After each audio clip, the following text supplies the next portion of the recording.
The boardroom felt suffocating as I sat across from Michael, my husband of 15 years, and Victoria, his supposed business partner.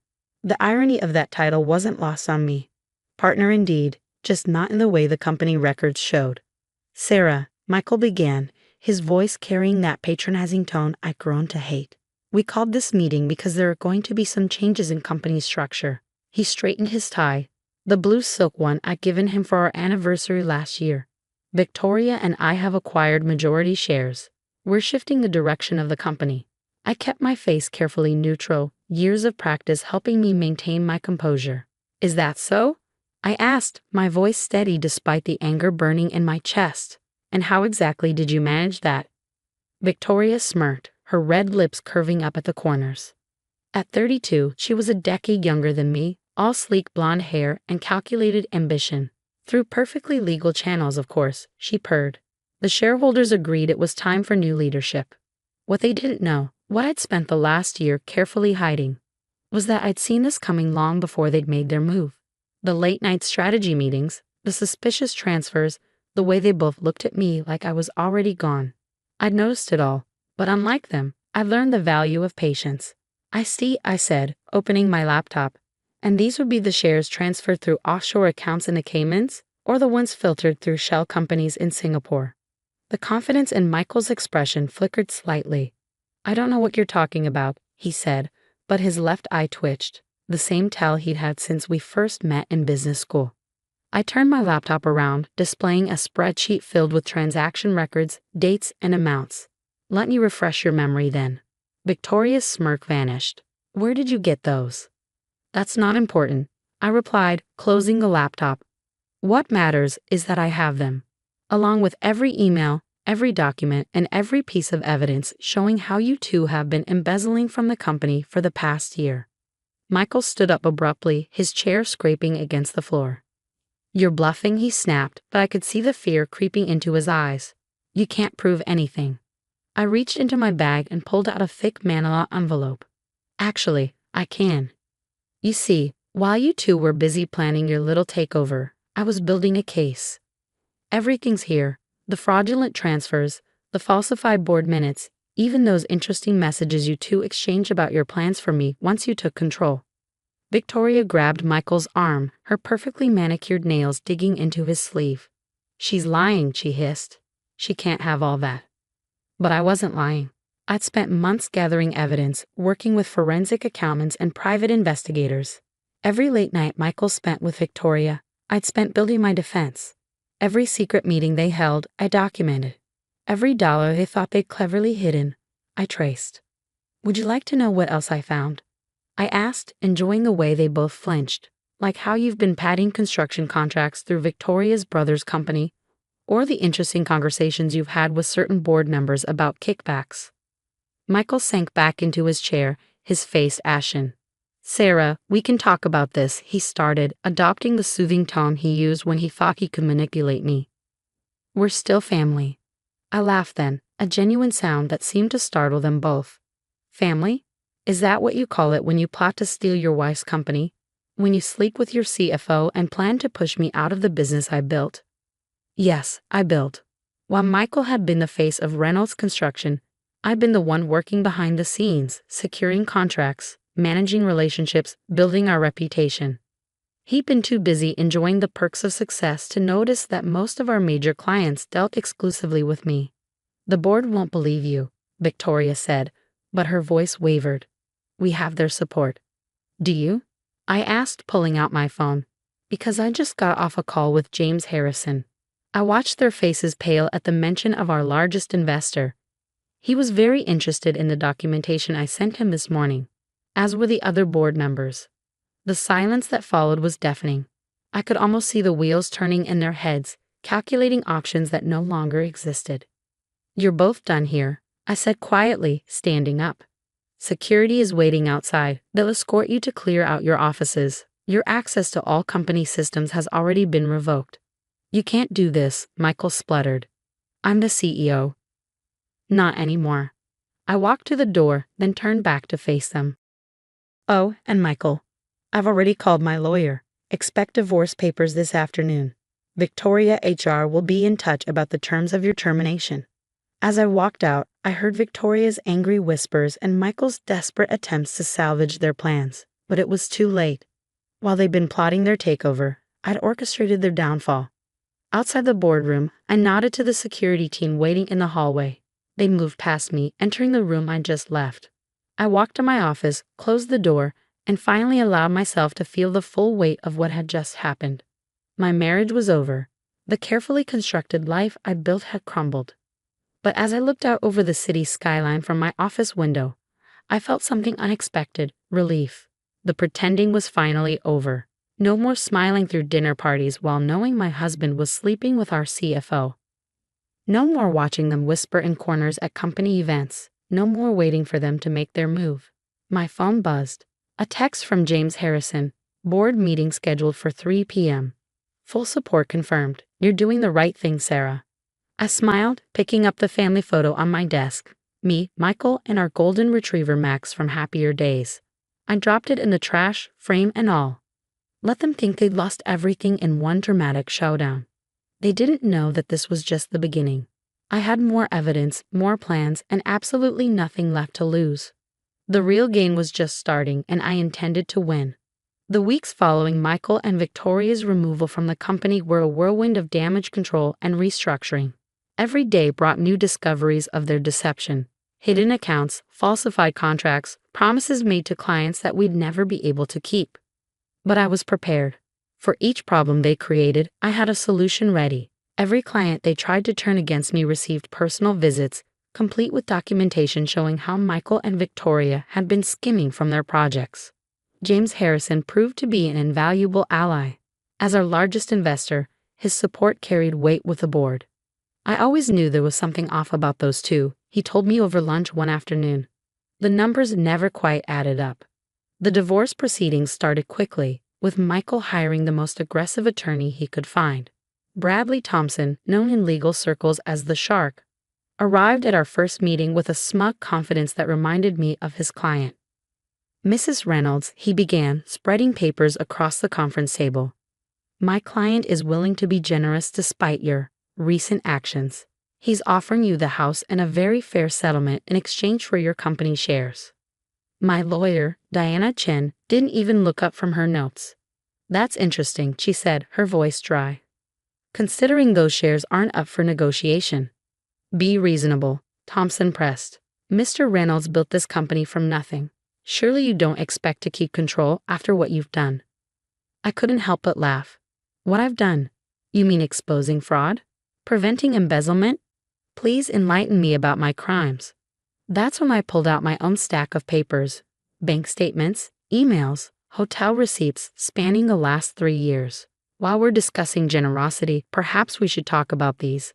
Michael's lawyer paled as he scanned the documents. The evidence was damning, not just of the affair and financial misconduct, but of something far more serious. Hidden in those records was proof that Michael and Victoria had been planning this for years, systematically weakening the company's position to buy shares at deflated prices. This is blackmail, Thompson sputtered. No, Diana corrected smoothly. This is documentation that will be included in our countersuit. Your client didn't just cheat on his wife. He conspired to defraud shareholders and potentially violated several SEC regulations. The meeting ended shortly after that, with Thompson gathering his papers with shaking hands. As they left, I heard him hissing at Michael in the hallway. You told me this would be simple. Do you have any idea what kind of trouble you're in? But Michael had bigger problems than an angry lawyer. That afternoon, Victoria turned up at his penthouse apartment, the one he'd moved into after I'd changed the locks on our house. She wasn't alone. The SEC is investigating us, she shrieked, according to my private investigator who was still monitoring them both. They're looking into every transaction we made in the last 5 years. What did you do? Me, Michael shot back. This has your fingerprints all over it. Those offshore accounts were your idea. Their argument lasted hours, growing increasingly bitter as they realized the depth of their situation.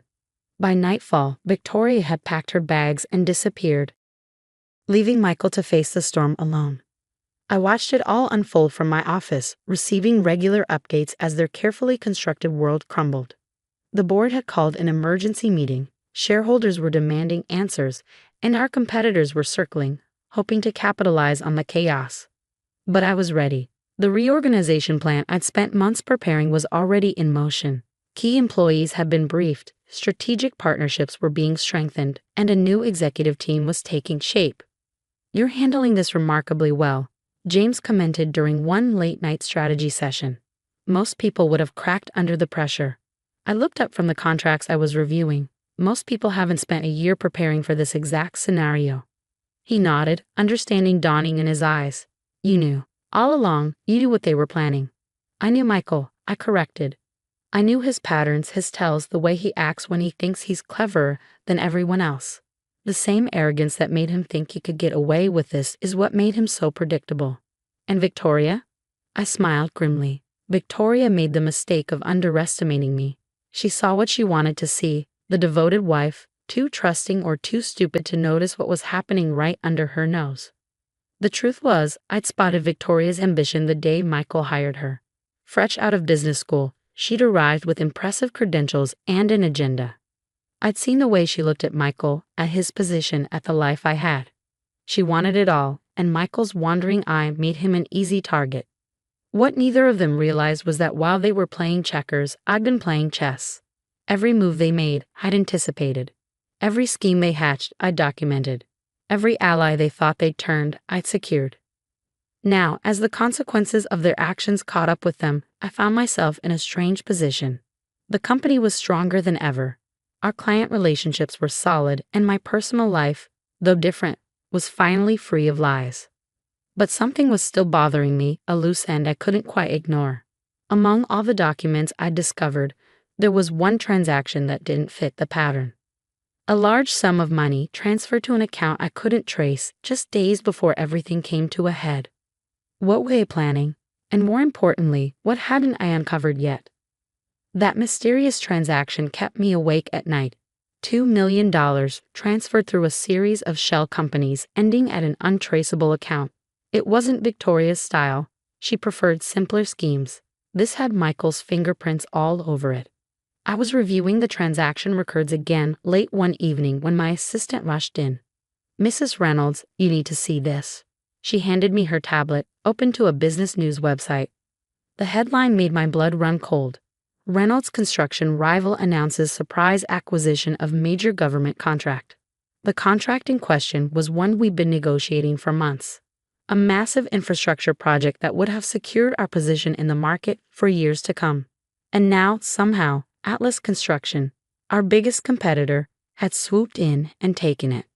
That's when it clicked. The missing money, the timing, the sudden loss of the contract.